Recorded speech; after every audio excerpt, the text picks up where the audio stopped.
Welcome to your Robbins Regional Wrap, your one-stop shop for all of your Houston County news. I'm Caitlin Heck. Each week we are taking you through what is happening in Houston, Warner Robins, Robins Air Force Base, and your neighborhood. And right now, more than 300,000 people rely on services from Houston Healthcare each year, and studies show having close access to healthcare improves your overall health outcome. But now a new report says those services may be cut back or even shut down if the system doesn't make changes. Megan Western has more. The call for an ambulance is one we hope to never make. We recently had a medical emergency here at the store. But for Tom Knight, that became a reality when a man went into cardiac arrest at his antique store. And they were here within minutes, short minutes, and helped us. Just down the road from the hospital, Knight was thankful to be close, but says he wasn't surprised by the great service. I have found with my family and friends that they provide excellent care here.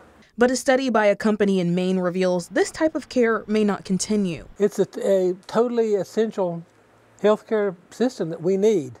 They are multidisciplinary. You can get almost all services that you need. But the Stroudwater company found a list of concerns, saying the system has lost money. Over the last 10 years, they've spent about $90 million from their cash on hand. They say the system isn't keeping up with the community growth, and the Perry Emergency Department needs improvements. I've never felt like that we were not getting the services that we need. And as a former nurse, Knight says he pays attention to the details. As Houston Healthcare and the Atlanta-based Emory Healthcare work towards a merger, the study says it needs to happen. If not, they say Houston Healthcare may be forced to close within the next 2 years. We sure hope that the healthcare that they provide continues. It's been a long history for this community. Now, the merger still needs approval from the Attorney General and other regulators, but a decision could take several months. In Warner Robins, Megan Western, 13 WMAZ News. Now, we reached out to Houston Healthcare about this study. In a statement, they said in part, in today's healthcare landscape, smaller community hospitals face increasing challenges that make it difficult to operate independently. By joining Emory Healthcare, we hope to increase operational efficiencies, gain opportunities to invest in advanced technology, recruit top medical talent, and expand critical services to our community. Well, the federal government's buyout offer for workers has closed, but the impact at Robins Air Force Base remains uncertain. The White House reports 75,000 workers have signed up for the buyout that offers full pay through September. Hunter King takes a closer look at how we got here and shares what one economist is saying about the buyout's possible impacts. The road to here has been paved with one pothole after another. Let's take a look at the timeline. February 1st is when the Federal Office of Personnel Management announced the fork-in-the-road buyout offer by email. Then the original deadline was February 6th, but a federal judge extended it after worker unions filed lawsuits. Judge George O'Toole Jr. lifted the freeze on February 12th, and the buyout offer closed that evening. And by February 13th, the White House says about 75,000 federal workers had accepted. The program offers employees full pay and benefits through September 30th if they left work by February 28th. The Department of Defense aims to streamline operations, but many questions remain about the long-term impact. Here is a look at that resignation offer that was sent to federal employees. It's only 3 pages long, but it could have implications for people here at Robins Air Force Base. But just how many people were sent this email, that we still don't know. We're going to find out the areas of government where it was okay to cut a lot of workers and they can get the work done with fewer workers and save taxpayer money and streamline things, and that's going to be a good thing. We're also going to find those areas where maybe they cut too much, and we're going to realize that, oh, well, maybe we need to look back at that place again because there might be a need to return some of those workers or hire some of those workers back. In a statement to 13 WMAZ, the 21st Century Partnership declined to comment on the impact on Robins Air Force Base. They said in part, any comment right now would be speculation. Meanwhile, the American Federation of Government Employees continues to challenge whether the buyouts are legal. Reporting in Warner Robins, Hunter King, 13 WMAZ News. Now, economists predict any economic effects from the buyouts likely won't be felt until 2026. The administration maintains that in the long run, buyouts will lead to more efficient government operations. The electromagnetic spectrum, you may not know it, but you use it dozens of times a day. From connecting to Wi-Fi, unlocking your car, walking through sliding doors at a convenience store. all harmless, but these energy waves can also be a big tool and sometimes even a weapon when it comes to the military and our adversaries. I went behind the lines at Robins Air Force Base to learn more about a new unit tasked with securing the electromagnetic spectrum for our military. There's not much to see right now in the 950th Spectrum Warfare Group, but much like the electromagnetic spectrum, it is crucial to our nation's military. Our job is to make sure we can break the enemy's electronic warfare capabilities while making sure ours actually are working better. Lieutenant Colonel Ryan Cox commands one of the newest squadrons at Robins. Being able to hire some of the local expertise that exists with regard to engineering is something that really helps. Also having some of the folks that are retiring in the area who've had previous combat experience. A big help as the group looks to add new jobs. We're planning on having up to 300 individuals here at Robins Air Force Base. They'll all have their focus on electronic warfare capabilities through simulations, computer data, and inspecting equipment on aircraft. You think of a radar on an aircraft, a radio on an aircraft, you've got GPS on an aircraft, you've got radar-guided missiles that are on an aircraft. All of those systems rely on wireless technology or the electromagnetic spectrum in order to produce desired results. Those desired results? If I'm trying to jam your aircraft, but I jam my aircraft in the process, no one's winning in that situation, right? So there's a little bit of a making sure that you're able to protect your capabilities while also making sure that the enemy's capabilities have been denied.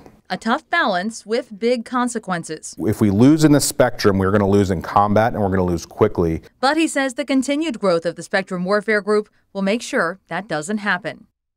Now, Lieutenant Colonel Cox says they have about 100 people right now. They're looking primarily for engineers and people with combat experience to fill upcoming positions. Now, in the military, service members often put duty before everything else. But one couple at Robins Air Force Base found a way to balance their service and their love. Here's Hunter King with their story of compromise and compassion from Valentine's Day.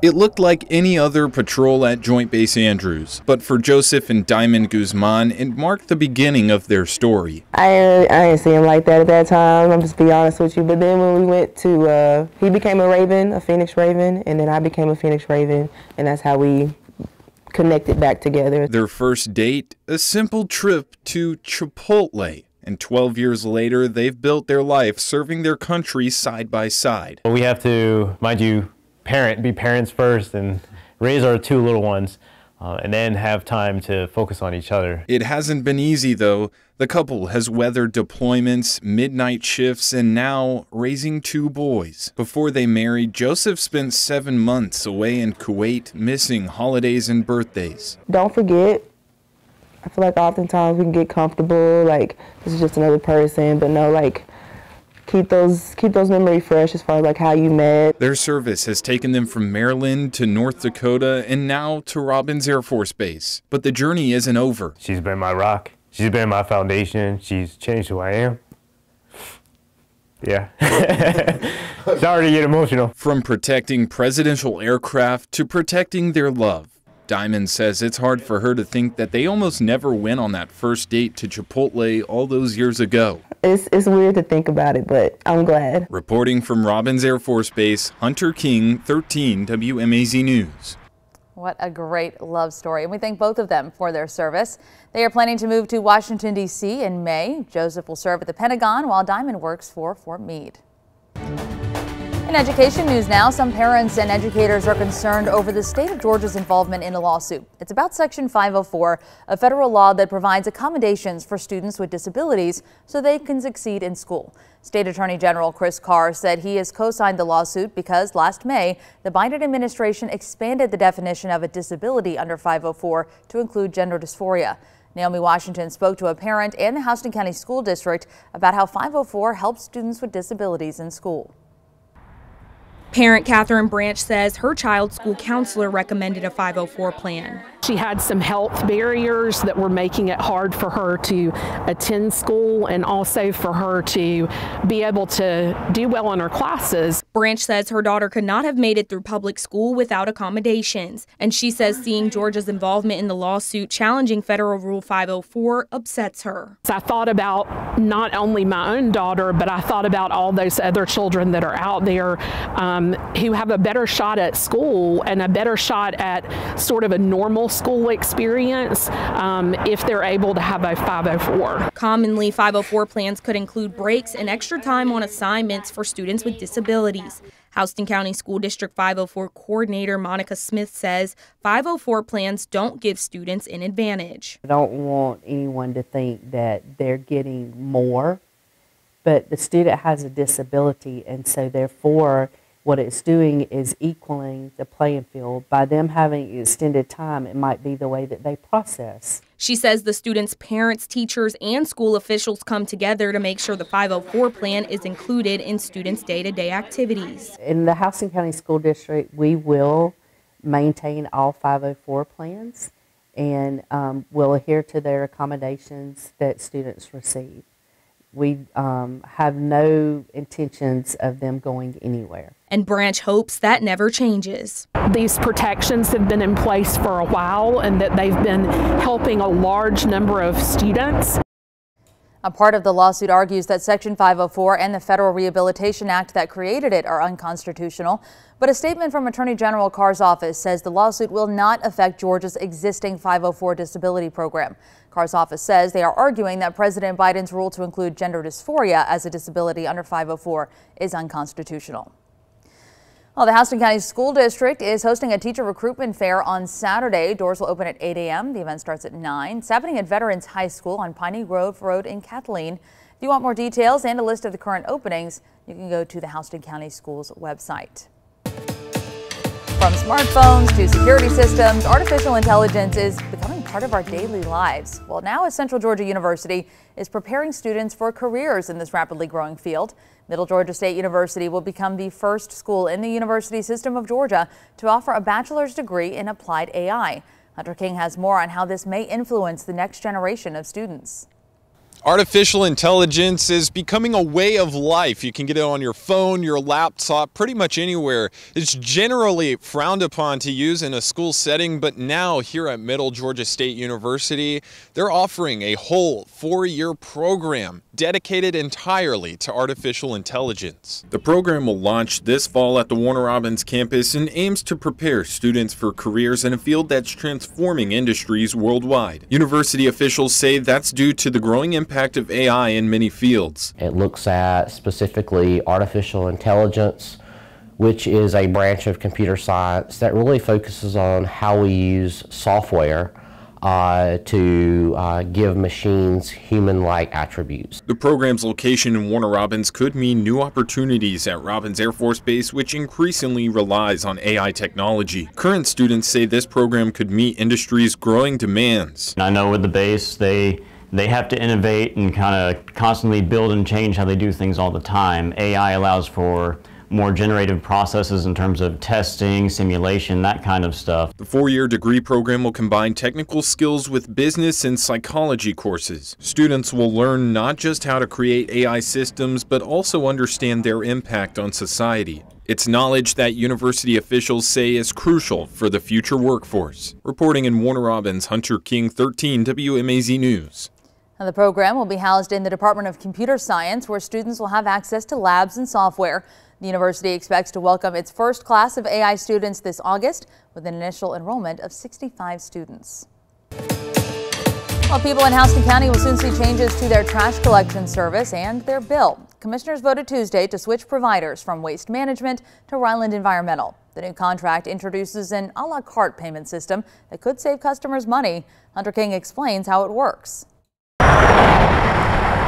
A new trash collection contract with Ryland Environmental takes effect on July 1st. It ends the relationship with Waste Management and introduces a new way of billing. Instead of charging everyone for the same rate for all services, customers will pay only for what they need. Terry Deach, Houston County's Director of Utilities, says the basic monthly trash collection rate will drop. If you just want trash, household trash only, you're going to go from $23.16 to $13.95. You can add additional services a la carte. Recycling costs $8 per month and comes with a larger 95-gallon cart. Yard waste collection adds another $8 monthly. The county says the reasoning behind the move is to give people cheaper options instead of bundling in some services which most people don't use. Jean Lancaster welcomes the change in the savings. I think it's going to be awesome. We will have our basic rate will be down significantly. I mean, it's going to be great, which most people are on, and they're going to offer more options like a la carte. Deach says Houston County appears to be the first in the area to offer this type of flexible pricing system. I don't know of anybody in this area that's offering it. I think we're going to be the first ones to offer it this way. People in Houston County can begin signing up for their preferred service level beginning on March 1st. Ryland will send out a letter where you can choose to add services. Reporting in Houston County, Hunter King, 13 WMAZ News. Now, Houston County will automatically enroll all residents in the basic trash service. People who want recycling or yard waste collection must specifically request those services. The contract with Ryland Environmental runs for 5 years with 2 optional 2-year extensions.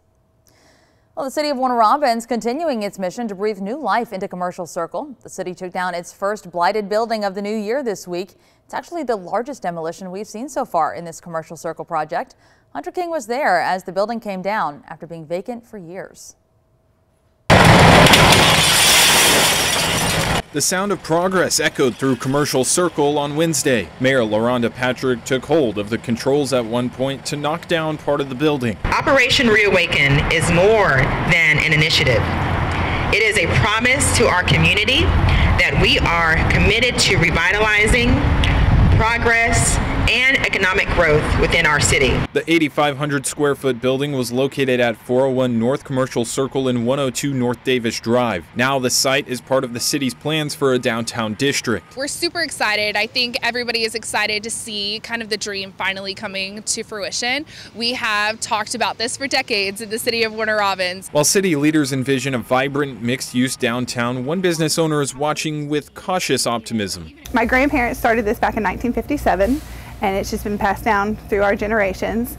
I've been here since I was 12, coming after school, walking down here to, help out with the business. And so there's been a lot of changes. The demolition follows environmental testing after an EPA study discovered soil contamination. Our multi-purpose brownfields grant is still active. That is a grant that's $1 million awarded by Environmental Protection Agency. Businesses that have weathered decades of change hope that new development will bring in new customers. I think it's going to bring more growth to this side of town and kind of push out some of the bad parts. So I'm excited for it all. I'm looking forward to see what happens from it all. Mayor Patrick says this project is about creating a downtown where businesses flourish and families can gather. The city says they now own about 80% of the properties around Commercial Circle. They hope the commercial district will eventually include housing, restaurants, and retail shops. So far, they've not picked a developer or announced a start date. Now you have a little bit left to enjoy a Warner Robins shop before it closes. The Apple Basket on North Houston Lake Boulevard will close permanently on February 28th. The mom and pop shop announced on Facebook they'll be closing and going back home to Hawaii. Ross Turner and her husband Keith Turner have owned the Apple Basket since 2016. We talked to them back in 2023 when the wildfires devastated Maui. They donated supplies and raised money to help people displaced from their homes. Well, if you are tired of speeders zooming through your neighborhood, Warner Robins is working on a solution. Leaders met to drive home future projects and goals this week. Megan Western brings us insight from their brainstorming session. Fast tires and quickly passing cars may be something you see often in your neighborhood. Traffic is becoming a major concern in Warner Robins. On Monday, drivers sped through Wynn Place, neighbors sharing they won't even let their kids walk the street. And it's roads like this that Warner Robins officials considered when ramping up a traffic calming program. It's just a really unique way to slow down traffic without a speed bump. It looks like adding speed humps, speed cushions, and curving straight roads, not traffic lights or stop signs. Residents in neighborhoods will always talk about speed bumps, and speed bumps are rarely the right answer. Instead, City Administrator James Drinkard laid out to leaders what this could look like. The public will apply to add speed calmers on city-owned streets. After you apply, the city will conduct a speed study before installing blockers to be data-driven and fair.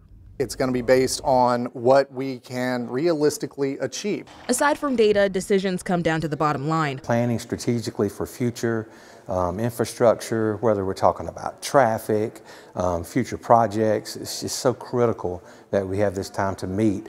With a new budget cycle starting July 1st, they're feeling out priorities. Drinkard says you'll want to come speak out.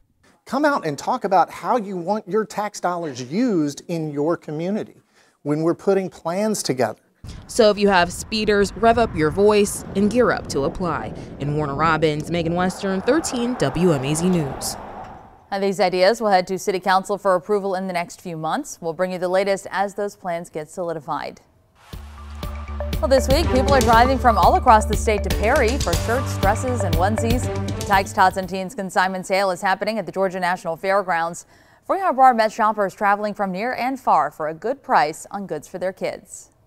No matter where you're from. We drive 2 hours to get here. How old you are. I'm looking for stuffy toys. Or whatever you're in search of. His name is Flippers. The Tykes Tots and Teens consignment sale probably has something your family needs at an affordable price. It's a one-stop shop where they can buy anything from books, toys, baby equipment, youth furniture, decor, books, electronics, clothing, accessories, just anything you can think of for your child. It saves money. I get diapers and wipes, shoes that are gently used. I mean, it's a good deal. I'm a big thrifter. Moms like Katie and Desiree Smith, who's expecting a baby this spring, are on the lookout for deals. I think the sleeper sets are normally at the cheapest, like $5, but there's some that are really nice. They're like bamboo sets. They're like $30 plus. So if you come here and you can get a couple for maybe $5, you know, you're cutting out so much. We have local moms and dads that sell in our event, and we guide them a quarter to a third of retail prices. Each mom or dad is ultimately responsible for their own prices, so sometimes you'll see a fluctuation in that, but it is cheaper than retail. Because secondhand just makes sense, especially in the current economy. Yeah, toys and some clothes maybe, like brand new toys and stuff. They've really inflated. So this way parents that are coming in as customers can afford things for their child, especially in today's economy when food and gas and everything is so expensive. This alleviates their pocketbook a little bit for them. Maybe someday we'll be doing the same thing. You notice how a lot of it's done by other people to what do you call it, consign back. At some point we'll be doing the same thing. Great resource for parents. A lot of families were able to snag some great deals on the opening day. You still have a chance to score big over the next few days. The sale continues through the weekend. On Saturday, they'll have 50% off items starting at 6:30 at night until they close at 10. Sunday is the last day you can score big. They'll have half off items and $1 goodies. You can find all the details about their sale happening in Conyers next week on 13WMAZ.com. Well, agriculture is one of Georgia's largest industries, and our young people in Houston County are picking up the trade. Last weekend, they filled the National Fairgrounds for a livestock show ahead of the annual rodeo. Community. There's so much family here. We have great leaders that put on a great show for us. It's just so much fun. Nearly 300 students with the Young Farmers Association showed off the pigs they've raised. I'm not an expert, but these pigs look pretty well trained. 87 hogs were shown off, and visitors were happy to cheer on the young farmers. We love to support these students in their projects because this is their quote-unquote end of their season. So this is the best of the best. This is the end of their project, so they're ready to start anew in the spring. And a few days later, people from all over had a great time on opening night of the Georgia National Rodeo. Fans of all ages came out to watch nearly 100 competitors in things like saddle bronco riding, bareback riding, and bull riding. The timed events included the tie-down roping, team roping, steer wrestling, and women's barrel racing. Looks like a great time. A clown from Mississippi made jokes while keeping the crowd goers smiling. I guess the competition, seeing all them, the Bayo Races and then the bucking horses, all that kind of stuff. Just the excitement. I love to come out to the rodeo so I can watch the cowboys and cowgirls compete in the events they love to do. I love coming out to the rodeos because I love seeing all my family and friends ride. I love seeing all the people that I love ride, and I know they love doing it. Looks like they had a great time. The rodeo runs through Saturday with performances each night at 7:30. And that's a wrap on what is happening throughout the Robbins region this week. Remember, if you have a Houston County story you want us to share, just email us at news@13WMAZ.com. Make sure you come back each Friday to get all your Houston County news and stories that matter to you. Thank you for joining us for your Robbins Regional Wrap.